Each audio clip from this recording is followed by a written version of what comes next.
नमस्कार, सारांश न्यूज 24 पर आपका स्वागत है, जहां हम आपको देंगे दिन भर की बड़ी और ताजा खबरें।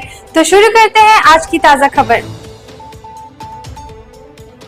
प्रधानमंत्री मोदी का आज पटना में होगा रोड शो, कल विक्रमगंज में जनसभा।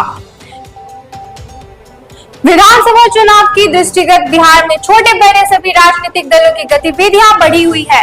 अपने शासनकाल के प्रदर्शन और विकास की प्रबुद्धता के आधार पर राष्ट्रीय जनतांत्रिका का गठबंधन राजग की आशा कुछ अधिक है। प्रधानमंत्री नरेंद्र मोदी के दौरे से उस आशा को बल मिलता है। यही कारण है कि माह भीतर प्रधानमंत्री दूसरी बार बिहार आ रहे हैं।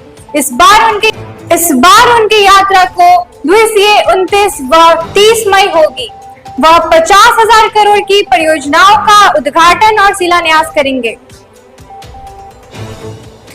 IIT NIT में नामांकन के लिए जोसा ने जारी किया काउंसलिंग कार्यक्रम। JEE एडवांस का परिणाम 2 जून को सुबह 10 बजे जारी किया जाएगा। वहीं 3 जून से IIT NIT IIT DFTI में प्रवेश के लिए जोसा काउंसलिंग प्रक्रिया प्रारंभ करेगी।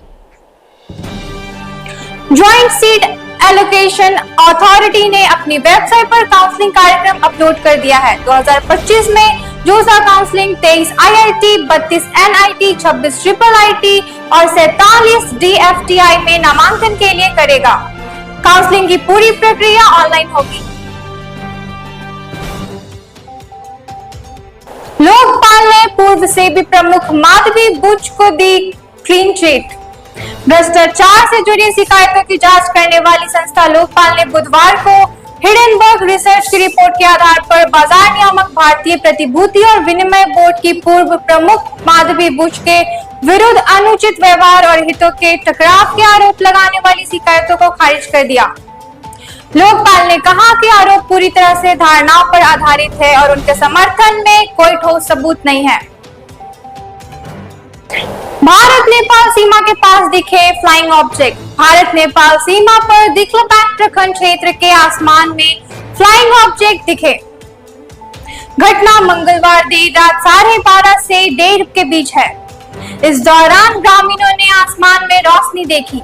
इस घटना से इलाके में हड़कंप मच गया।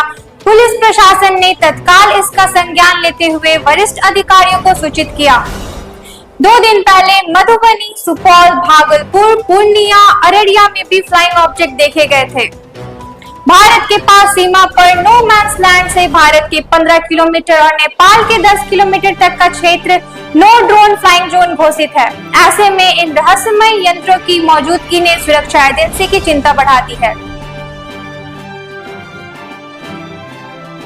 भारत प्लस इंडस्ट्रीज ने तुर्की की कंपनी से सौदा किया रद्द। Bharat plus industries private limited के अध्यक्ष और प्रबंधन निदेशक अजय सिंह ने बीते सोमवार को देश हित को प्राथमिकता देते हुए तुर्की की एक कंपनी से साथ किए गए सौदे को रद्द कर दिया है। दिल्ली के द्वारका स्थित कार्यालय में बंसल ग्रुप के अध्यक्ष सुनील बंसल के साथ हुई विशेष बैठक में उद्योगपति अजय सिंह ने यह घोषणा की कि बिहार में बन रही उनकी नई फ्लोर मिल परियोजनाओं के लिए तुर्की की मशीन निर्माता कंपनी IMAAS से की गई डील को रद्द कर दिया है। कर्नल सोफिया पर मप्र के मंत्री की टिप्पणी पर सुप्रीम कोर्ट करेगा सुनवाई। सुप्रीम कोर्ट ने ऑपरेशन सिंदूर की मीडिया ब्रीफिंग करने वाली सैन्य अधिकारी कर्नल सोफिया कुरैशी के संबंध में विवादित टिप्पणी करने के मामले में मध्य प्रदेश के मंत्री विजय शाह के खिलाफ हाई कोर्ट में चल रही सुनवाई बंद करने के आदेश दिए हैं। शीर्ष अदालत ने बुधवार को मध्य प्रदेश हाई कोर्ट में लंबित मामला बंद करने का आदेश देते हुए कहा कि अब वह स्वयं केस सुन रही है। ऐसे में हाई कोर्ट में इसी पर सुनवाई होने की जरूरत नहीं है। इसके साथ ही कोर्ट ने SIT को मामले की जांच जारी रखने की इजाजत देते हुए अगली तारीख पर स्टेटस रिपोर्ट दाखिल करने का निर्देश दिया है। ईरान में पंजाब के युवकों को बंधक बना मारपीट का वीडियो भेज मांग रहे पैसे। ईरान में 3 भारतीय नागरिक लापता हो गए हैं। ये तीनों पंजाब के रहने वाले हैं। अपहरणकर्ता मारपीट का वीडियो भेज स्वजनों पर पैसे भेजने का दबाव बना रहे हैं। भारतीय दूतावास ने बुधवार को कहा कि इसमें ईरानी अधिकारियों के समक्ष भारतीय नागरिकों का मुद्दा उठाया है। संगरूर के हुस्नप्रीत ऑस्ट्रेलिया जा रहे थे। हालांकि उन्हें ईरान में कुछ लोगों ने किडनैप कर लिया। रिहाई के बदले परिवार से पैसे मांगे जा रहे हैं। जिस खाते में रुपए डालने के लिए कहा जा रहा है वे पाकिस्तान के हैं। मैन्युफैक्चरिंग को मिलेगी सिर्फ नवीकरण ऊर्जा। सरकार ने नीति तैयार करने के लिए बिजली और नवीकरण ऊर्जा मंत्रालय को दिए निर्देश। दुनिया में कार्बन उत्सर्जन को कम करने की दिशा में कुछ देशों की तरफ से उन सभी उत्पादों के आपात को हतोत्साहित करने की कोशिश शुरू हो गई है जिनके उत्पादन में कोयला से बनी बिजली का इस्तेमाल किया गया है। भारत और अमेरिका में 25 जून तक व्यापार समझौते की उम्मीद। भारत और अमेरिका 25 जून तक अंतरिम व्यापार समझौते पर सहमत हो सकते हैं।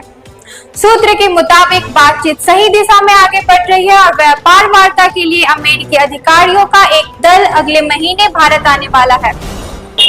गाजा में हमास प्रमुख मोहम्मद सिनवार मारा गया। नेतन्याहू।